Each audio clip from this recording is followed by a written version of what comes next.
మహాభారతం నుండి కూడా మనం ఏం తెలుసుకోవచ్చో చూద్దాం. ఫస్ట్ మన సత్యవతి. కొంతమంది వాళ్ళ ఆశలు నెరవేర్చుకోవడం కోసం ఇంకొకరిని ఎఫెక్ట్ చేస్తూ ఉంటారు. ఇంకొంతమంది ఆ ఆశల్లో పడి ప్రజెంట్లో జీవించడమే మర్చిపోతారు. కొన్నిసార్లు అందని వాటి కోసం కలలు కండం కూడా మూర్ఖత్వమే. ఇక అంబాదేవి, గాంధారి ఇద్దరు వాళ్ళ జీవితం కోసం పెద్ద డెసిషన్స్ తీసుకున్నారు. కానీ అంబ కోపంలో తీసుకుంది, గాంధారి ఆలోచనతో తీసుకుంది. వీటిలో ఏది కరెక్టో మీకే తెలుసు.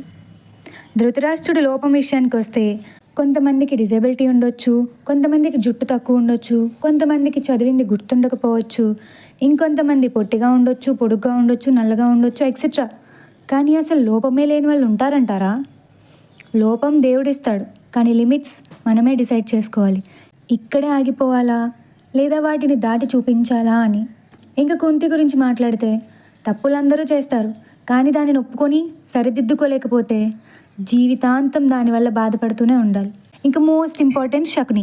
ఒక మనిషికి అన్యాయం జరిగిందనిపిస్తే తను కూడా అదే రూట్ ఎంచుకుంటాడు, అదే ప్రతీకారం. అంబ కూడా చేసింది అదే.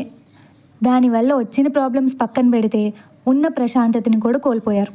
ఈ మాటలన్నీ కేవలం నా పాయింట్ ఆఫ్ వ్యూ. మీకేమనిపించిందో చెప్పండి.